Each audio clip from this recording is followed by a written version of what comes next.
기도하는 이 시간 주께 무릎 꿇고 우리 구세주 앞에다 나아가네. 믿음으로 나가면 주가 보살피사 크신 은혜를 주네. 고객의 기쁨 있네. 기도 시간에 복을 주시네. 고난 내 마음 속에 기쁨 충만하네.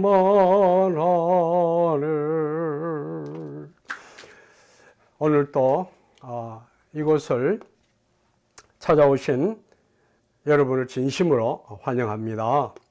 또 감사드립니다.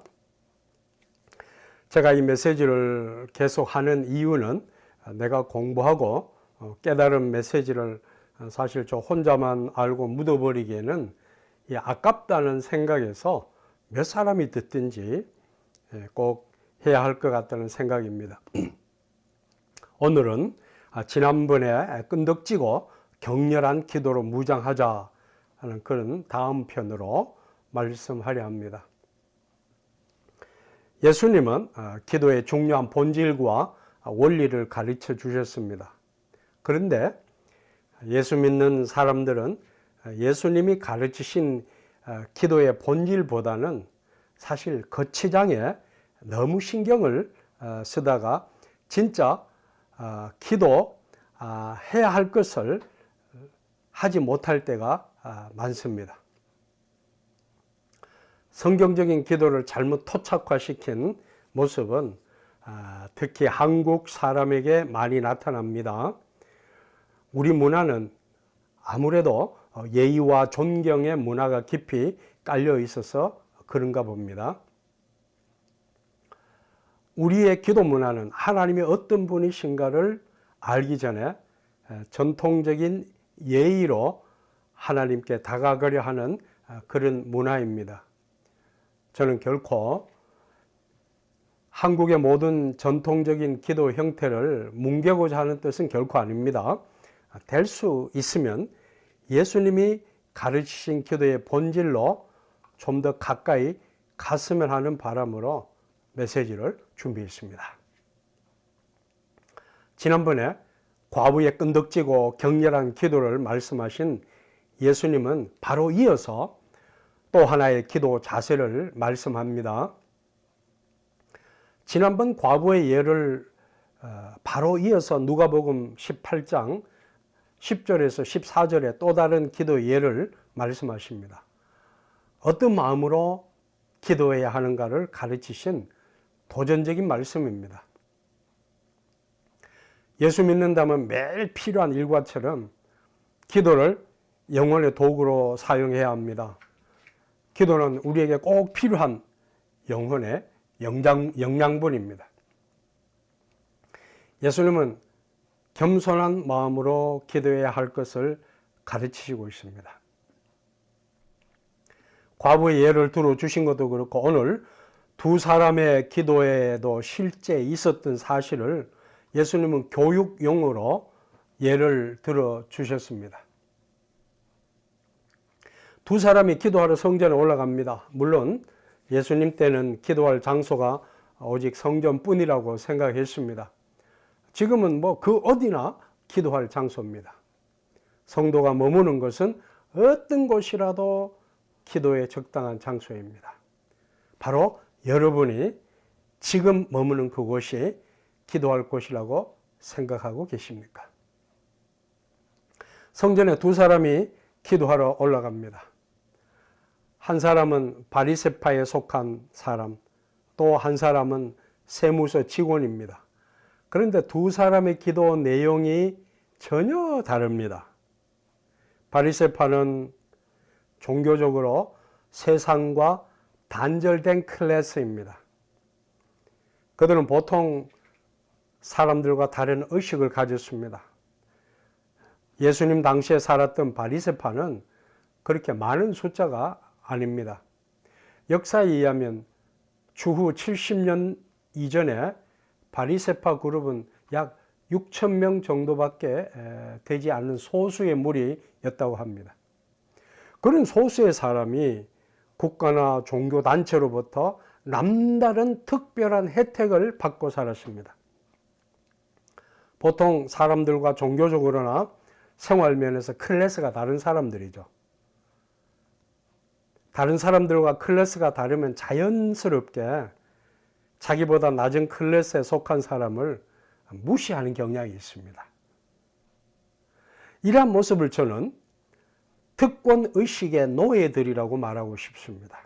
자기는 특권을 누리고 있으니까 자기와 같은 특권을 누리지 못하는 사람은 무시하는 것은 바로 그 특권의식의 노예가 된 사람들입니다. 지금의 대한민국도 이러한 클래스가 다른 특권을 누리려는 사람들이 얼마나 많습니까? 신앙 클래스는 내가 만드는 것이 아니라, 내 노력으로 만드는 것이 아니라 하나님이 이미 만들어 주신 것에 감사하는 것입니다.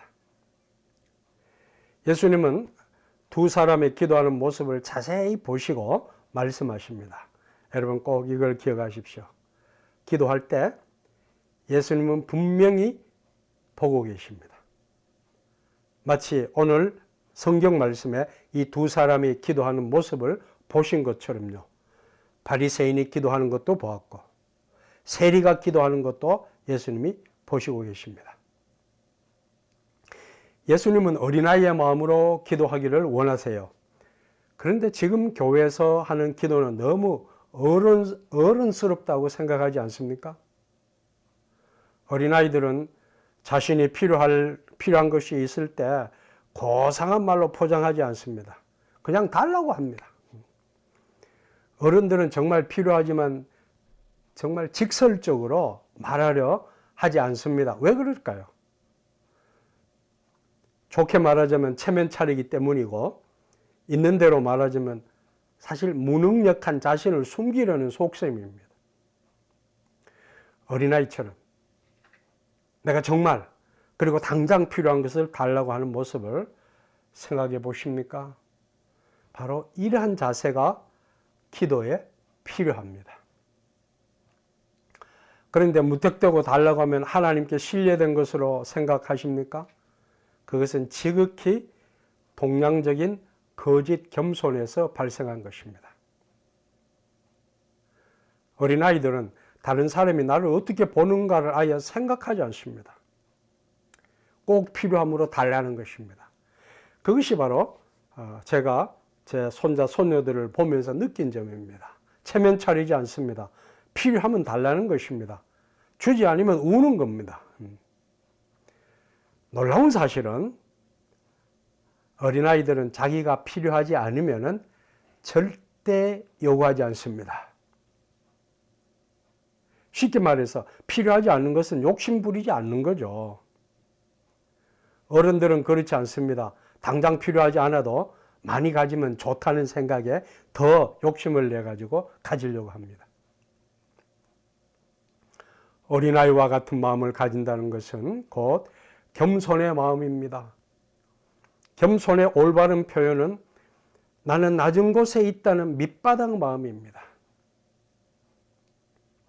이러한 밑바닥 마음을 바울 사도는 너무 정확하게 자신의 일상생활에 적용했습니다.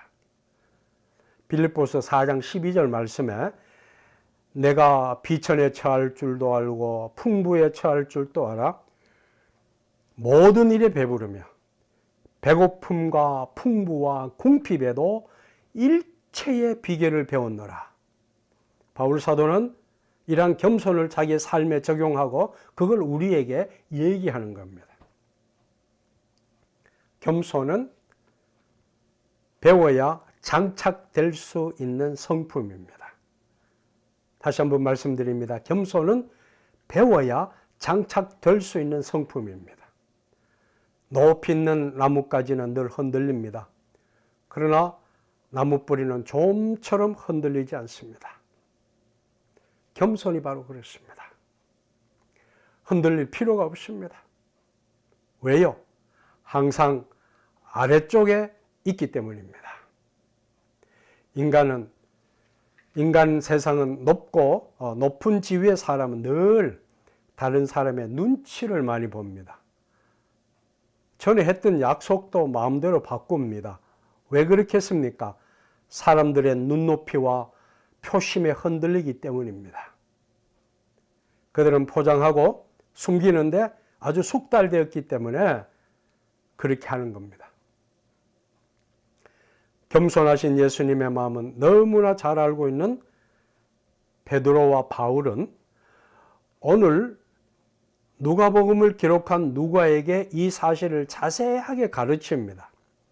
역사에 의하면 누가는 바로 베드로와 바울로부터 배웠다고 그렇게 얘기합니다. 이러한 메시지를 들은 누가는 어린아이 같은 마음으로 예수님께 접근해야 한다는 사실을 깨닫습니다. 그리고 두 사람이 기도한 예를 들어주신 말씀 바로 뒤에 어린아이의 마음을 칭찬하신 부분을 기록했습니다. 그것이 바로 오늘 두 사람의 기도의 예를 들어준 이후에 누가복음 18장 17절의 말씀입니다. 누구든지 하나님의 나라를 어린아이와 같이 받들지 않는 자는 결단코 들어가지 못하리라 하시니라. 누가가 이 말씀을 기록하면서 우리에게 좋은 메시지를 주려고 합니다. 바로 예수님의 마음을 전하려고 하는 것입니다. 여기서 어린아이와 같이 받들지 않는 자란, 어린아이는 자기가 좋아하는 것은 한사코 가지려는 간절한 마음의 표현입니다.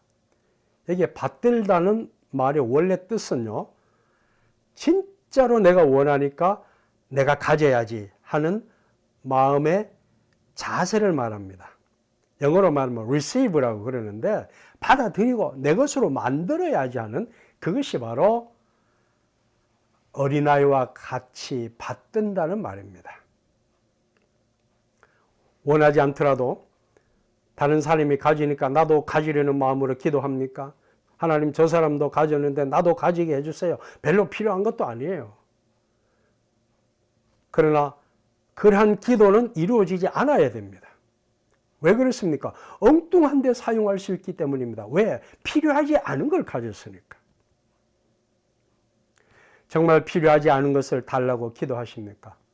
기도하기 전에 여러분의 생각부터 정리하시기 바랍니다.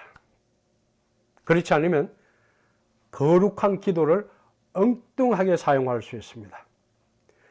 예수님이 보신 그 바리새인은 이러한 기도로 지금까지 종교 생활을 해왔습니다. 얼마나 교만합니까? 겸손하게 기도해야 하는 그 순간도 자신은 저 세리와 다르다는 교만의 자랑을 늘어놓습니다. 자기의 교만, 자기의 한 일을 늘어놓기에 바빴습니다. 하나님이 그 기도 들으시는 하나님은 아니십니다. 욕심이 가득한 사람은 늘 기도할 때 가진 것을 더 달라고 하는 실수를 범합니다. 그리고 주어지면 슬며시 내려버립니다. 기도를 무턱대고 하지 말고 선택해서 하는 습관을 기릅시다. 예수님은 기도를 다른 사람에게 보이려고 하지 말라고 하십니다. 그 말은 곧 내가 기도 많이 한다는 것을 과시하려고 기도하지 말라는 것입니다. 진짜 자신이 필요한 것을 위해 기도하려면 골방, 즉 혼자 마음 놓고 기도할 곳을 찾아서 기도하라고 하십니다. 흔히들 40일 금식기도 했다고 금식기도한 그것을 자랑하고 간증하는 것은 어떤 면에서 하나님 앞에 정직하지 못하며 기도의 올바른 본질을 생각하지 못한 사람의 말임에 틀림없습니다. 그건 자랑할 게 아닙니다. 바리새인은 자신의 공과 자랑을 하나님 앞에서 짓거리고 있습니다. 지극히 교만한 기도의 예입니다. 혹시 예수 믿는 사람이라면서 기도 열심히 해서 기도가 응답하고 이루어졌을 때 자랑하고 싶지 않습니까? 그리고 자기를 과시하고 싶다고 생각하십니까?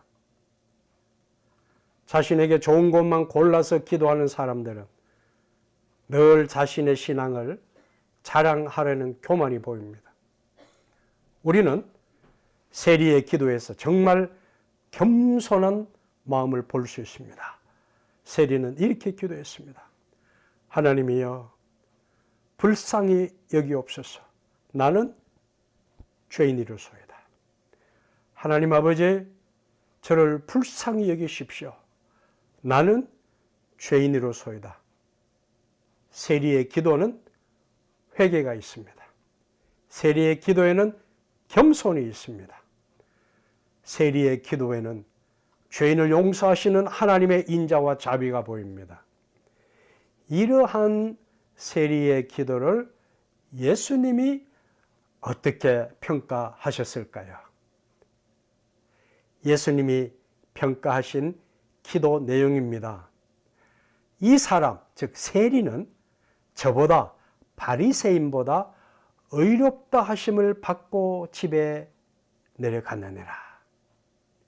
무슨 뜻입니까? 여기에 의롭다고 하는 것은 바로 세리의 기도를 하나님께서 의롭게 보시고 응답하시겠다는 약속입니다. 하나님은 세리의 기도를 받으시고 이렇게 말씀하시는 겁니다. 바로 너 세리의 겸손한 기도를 내가 받아들인다.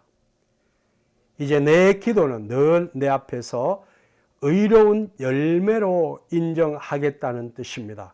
기도가 하나님 앞에 의로운 열매로 인정된 아름다운 모습입니다. 문제가 생겼습니다.